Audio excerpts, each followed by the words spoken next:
Hello বন্ধুরা, তোমরা সবাই কেমন আছো? আজকে আমি তোমাদের সাথে বলবো পুষ্টি এবং খাদ্য নিয়ে কিছু কথা। তো পুষ্টি এবং খাদ্য নিয়ে অনেক কিছু বলার আছে, কিন্তু আজকে যে বিষয়টা নিয়ে আমি বেশি কথা বলবো সেটা হচ্ছে গিয়ে ফুড বা খাবার কিভাবে প্রিপেয়ার করতে হয়। তো আগে একটু জেনে নিই ফুড বা খাবার কি। ফুড বা খাবার হচ্ছে সেই সব জিনিস যেগুলো আমরা খাই যাতে করে সেখান থেকে পুষ্টি আমাদের শরীরে আসে এবং আমাদের উপকার হয়। তো একটা ফুডের ভিতরে কার্বোহাইড্রেট থাকে, ফ্যাট থাকে, প্রোটিন থাকে, অনেক কিছু পুষ্টিকর উপাদান থাকে, কিন্তু একই সাথে এর ভিতরে যেটা থাকে সেটা হচ্ছে যে অনেক ধরনের জীবাণু, ক্ষতিকর কেমিক্যাল এসব থাকতে পারে। তো আমাদের যেটা করতে হবে, আমাদেরকে ফুড প্রিপেয়ার করার ব্যাপারে খুবই সচেতন হতে হবে যাতে করে আমাদের কোনো ক্ষতি না হয়।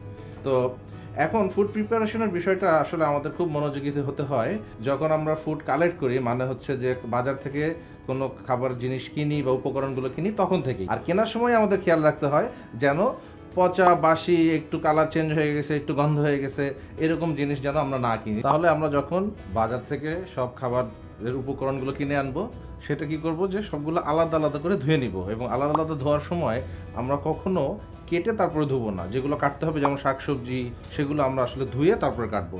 এতে করে আমাদের কি হবে যে পুষ্টি উপাদানগুলো পানির সাথে, ধোয়ার পানির সাথে চলে যাবে না। পুষ্টি উপাদানগুলো ধরে রাখার জন্য আমাদের আগে ধুয়ে তারপরে কাটাটা খুবই জরুরি। আর ওই যে কিছু কিছু খাবার আমরা কাঁচা খাই, যেমন সালাদ জাতীয় জিনিস, শসা, গাজর, টমেটো, এগুলো আমরা আলাদা ধুবো এবং আলাদা করে কাটবো এবং ধোয়া যন্ত্রপাতি ব্যবহার করব। আর যেসব জিনিস আমরা রান্না করি, যে মাছ, মাংস, অন্য শাকসবজি, সেগুলো কিন্তু আমরা অবশ্যই আলাদা করে ধুয়ে নিব। কখনো আমরা কাঁচা খাবার আর রান্না করে খাওয়ার খাবার একসাথে কিন্তু মিশাবো না। আর এরপরে সেটা হচ্ছে যে রান্নার সময় আমাদের খেয়াল রাখতে হবে দুটো বিষয়। একটা হচ্ছে যেন আমরা সবসময় খুব বেশি রান্না করে না ফেলি, অথবা অনেক কম রান্না করে না ফেলি। যেমন কম সিদ্ধ করলে অনেক সময় কাঁচা থাকে, যেমন শাকসবজি, এগুলো যদি আমরা বেশি সিদ্ধ করে ফেলি তাহলে যেটা হবে, এর পুষ্টি উপাদানগুলো বের হয়ে চলে যাবে, কমে যাবে।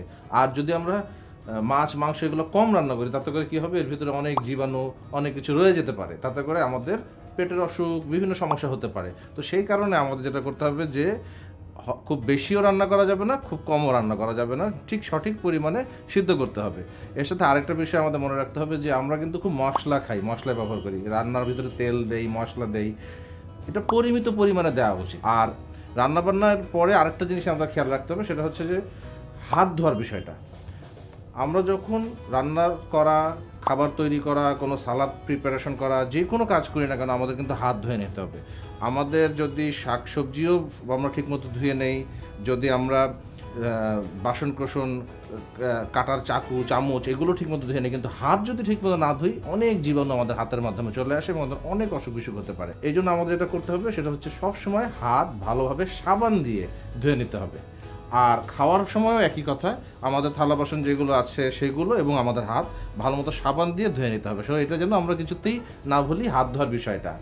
আর খাওয়ার পর আমরা অনেক সময় খাবার বেঁচে যায় এবং সেই খাবার কী করতে হয়, সেই খাবারটা আমাদের প্রিজার্ভ করতে হয়, রেখে দিতে হয়। তো সেই ক্ষেত্রে আমাদের অবশ্যই ফ্রিজে রাখার চেষ্টা করতে হবে, তাতে করে যেটা হয় যে খাবার নষ্ট হয়ে যায় না, না হলে খাবারের মধ্যে জীবাণু তৈরি হয়। আমরা যদি কোনো ফ্রুটস কিনি বাজার থেকে বা অন্য খাবার যেগুলো আমরা সরাসরি খাই, ডাইরেক্ট খাই, আমাদের কিন্তু সবসময় সেগুলো ধুয়ে নিতে হবে। এবং ফ্রুটসের ক্ষেত্রে যেটা আমাদের করা উচিত সেটা হচ্ছে যে একটা আমাদেরকে কিছুক্ষণ পানিতে ভিজিয়ে রাখা উচিত, তাতে করে যদি এর মধ্যে কোনো ক্ষতিকর কেমিক্যাল থাকে বা কোনো কিছু অন্য জিনিস থাকে, সেগুলো এর অনেকটা কমে যায়। আর এছাড়াও আমাদের সবসময় মনে রাখতে হবে যে যাতে করে আমরা সঠিক খাবার সঠিকভাবে প্রিপেয়ার করে ঠিকমতো খাই এবং অন্য সবাইকেও এই ব্যাপারটা জানাই, যাতে করে সবাই তাদের এই অভ্যাসগত পরিবর্তন আনতে পারে, যাতে করে খাবার থেকে আমাদের উপকার হয়, অপকার না। আই গেস অনেকগুলো হ্যাকসের আইডিয়া পেয়েছো। এই হেলথ হ্যাকগুলো তোমার লাইফে কাজে লাগিও। অ্যান্ড এর ব্যাপারে যদি কোনো কোয়েশ্চেন থাকে অর কোনো সাজেশন বা আইডিয়া থাকে, প্লিজ নিচের কমেন্টে জানাও, এবং তোমাদের মধ্যে যে বেস্ট আইডিয়া বা বেস্ট সাজেশন দিবে তাদের জন্য রয়েছে আকর্ষণীয় পুরস্কার।